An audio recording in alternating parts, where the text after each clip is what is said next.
ذہن میں بجھا ہوا جملہ کہ تاریخ میں یہ بات ثبت ہو جائے گی کہ ایک انگریز نے اس سلطنت کے ٹکڑے کر دیے کہ جو عمر فاروق نے قائم کی تھی رضی اللہ تعالی عنہ. یہ پورا عالم، یہ تمام علاقہ کس نے فتح کیا تھا؟ یہ بات ہاتھ بدل گئے تھے، پھر ترک آ گئے، خلافت عثمانیوں کے پاس چلی گئی، لیکن یہ سلطنت تو حضرت عمر رضی اللہ تعالی عنہ کے زمانے سے چلی آ رہی تھی. اس کو ایک انگریز کرنل نے، اور اس نے بغاوت میں آمادہ کر کے عربوں کو اور ترکوں کے پیٹھ میں چھرا ڈھپوا کر ان کے ذریعے سے اور ٹکڑے کر دیے. لیکن جب جنگ ختم ہوئی، اب انہوں نے کہا کہ اب ہمیں آزادی دیجئے. تو اب انہیں معلوم ہوا کہ غداروں کو دنیا میں کیا ملتا ہے. ٹکڑے کر دیے گئے. یہ حصہ عراق یہ انگریز کے پاس رہے گا، شام کا یہ علاقہ یہ فرانسیسیوں کے پاس رہے گا، مصر پر انگریزوں کا تسلط رہے گا، لیبیا اطالویوں کے پاس رہے گا.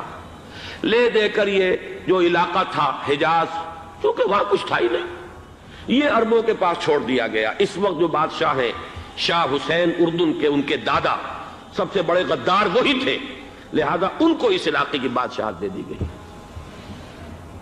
اس کے بعد نجد سے ایک تحریک اٹھی ہے، وہ سعودی جو خاندان ہے وہ نجد سے اٹھا ہے. نجد میں اس وقت کچھ بھی نہیں تھا، وہ تو صرف ریت کے تودے تھے اور کچھ بھی نہیں، لہذا ادھر کسی استعماری قوت کو دیکھنے کی ضرورت ہی نہیں تھی.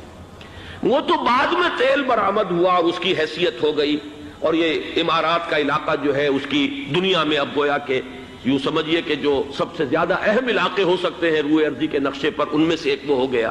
لیکن یہ اس وقت کی بات میں کر رہا ہوں، کوئی حیثیت نہیں تھی، لہذا اس کو چھوڑ دیا گیا. یہ ہے تاریخی پس منظر، یہ لکیریں جو کھینچی گئی ہیں. یہ ایک ملت اسلامیہ کو جو قومیتوں میں تقسیم کیا گیا، پھر نعرے لگوائے گئے المصر للمصریین الشام للشامیین. اب شامی ایک علیحدہ قوم ہو چکے ہیں، مصری ایک علیحدہ قوم ہو چکے ہیں، عراقی ایک علیحدہ قوم ہو چکے ہیں. یہ ساری تقسیمیں استعمار کی پیدا کرنا ہے، اس کا کوئی تعلق اسلام کے ساتھ نہیں. اب ضرورت تو اس بات کی تھی کہ استعمار کے پنجے جب یہاں سے کچھ ہٹے، دوسری جنگ عظیم کے بعد ایک دور آیا، امریکہ ابھرا ہے دنیا کی عالمی سطح پر سیاست میں. برطانیہ کمزور ہو چکا تھا، وہ اتنے بڑے علاقے کو اب ہولڈ نہیں کر سکتا تھا. ہندوستان بھی آزاد ہوا، پھر یہ کہ اور دوسرے علاقوں سے بھی اس کو پسپائی اختیار کرنی پڑی. استعمار کے پنجے جس طرح بھی ہوئے، ان کے سینوں سے، عربوں کے سینوں سے جو ہے گویا کہ وہ ہٹے. لیکن امریکہ نے ایک اپنی بہت بڑی حکمت عملی جو اختیار کی، عالم عرب کے سینے میں اسرائیل کا خنجر پیوست کر دیا تاکہ یہ کبھی آزاد نہ ہو جائیں، ہمارے انگوٹھے تلے رہے، ہماری پالیسی گورن کرے. یہ استعمار کا دوسری جنگ عظیم کے بعد جہاں برطانوی استعمار، فرانسیسی استعمار رفتہ رفتہ یہ ہٹنے شروع ہوئے. صدر ناصر نے انگریزوں کو اٹھا کر پھینکا میڈیٹرینین میں اور دوسرے جگہوں سے. الجزائر نے آزادی حاصل کی فرانس سے، اطالویوں سے جو ہے لیبیا والوں نے آزادی حاصل کی. یہ ہو گیا، لیکن ایک خنجر پیوست کر دیا گیا اسرائیل کا سینہ عرب میں. اس صورتحال میں ظاہر بات ہے کہ ایک تو بڑی آئیڈیل پوزیشن تھی کہ پورا عالم اسلام متحد ہو، لیکن وہ تو بہت دور کا خواب معلوم ہوتا ہے. علامہ اقبال سے بڑا کوئی نقیب نہیں ہے ملت اسلامی کی وحدت کا، لیکن انہیں بھی اپنے لیکچرز میں کہنا پڑا کہ اس وقت جو صورتحال ہے پورے عالم اسلام کی ایک وحدت بن جانا تو تقریباً ناممکن نظر آ رہا ہے. اگر کسی طرح ایک common wealth of Muslim nations وجود میں آ جائے تو بھی بڑی کامیابی ہوگی.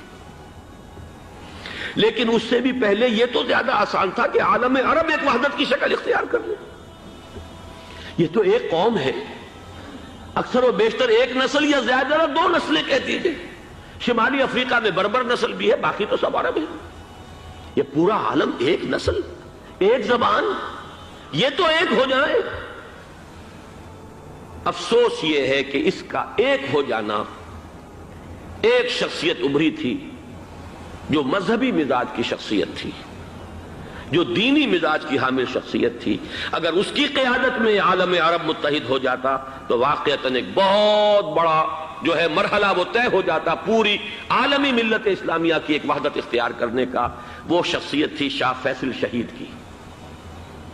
اور اس لفظ کے ساتھ ہی آپ کے ذہن میں آ گیا ہوگا کیوں انہیں شہید کر دیا گیا، کس نے کیا کرایا؟ کہاں سے تعلیم حاصل کر کے آیا تھا وہ جس نے شہید کیا شاہ فیصل شہید کو؟ اس کی گردن پر کون سوار تھی؟ وہ یہودی لڑکی کے جس کے فوٹو بھی شائع ہوئے، ایک گردن پر اٹھائے کھڑا ہوا شہزادہ اپنی ایک یہودی دوست کو، لڑکی کو، اور وہی ہے کہ جس نے جا کر پستول سے شہید کیا ہے۔ جان میں اچھی طرح جان لیجئے، جیسے بارہا میں نے عرض کیا ہے کہ حضرت عمر کو شہید کرنے والا کہنے کو ابو لولو فیروز تھا، لیکن اس کے پیچھے پورا ایرانی نسل پرستی کا جو پورا پس منظر ہے، اسے تو ہر شخص جس کی ذرا بھی نگاہ جو ہے، جو صرف منظر کو نہ دیکھ رہی ہو، پس منظر کو بھی دیکھنے والی ہو، وہ تو جان دے گی کہ ابو لولو فیروز ایک فرد کا نام نہیں تھا، وہ ایران کا انتقام تھا عالم عرب سے۔ بالکل اسی طریقے سے یہ امریکی استعمار کا ہتھ کنڈا تھا، اسے محسوس ہوا۔ شاہ فیصل مذہبی مزاج کا شخص، یہ ابھر رہا ہے، اور یہ شاہ فیصل کی حکمت عملی کا ذرا آپ اندازہ کیجئے۔ لاہور میں سمٹ کانفرنس ہوئی، اس میں وہ آئے، اور وہ گویا کہ ایک بہت ہی جس کو کہا جائے کہ ایک بہت ایلڈرلی، ایک بزرگانہ ایک شخصیت جو ہے، اور انہوں نے اپنے دولت کے دروازے، عرب میں وہ مشہور تھے کہ نہایت خسیس اور بخیل انسان ہے، اس لیے کہ وہاں وہ خرچ کرتے تھے حساب کتاب کے ساتھ، لیکن ان کے خزانے کھلے ہوئے تھے عالم اسلام کے لیے، ادھر بھی مدد ہے، ادھر بھی مدد ہے، ادھر بھی کام ہو رہا ہے، ادھر بھی کام ہو رہا ہے۔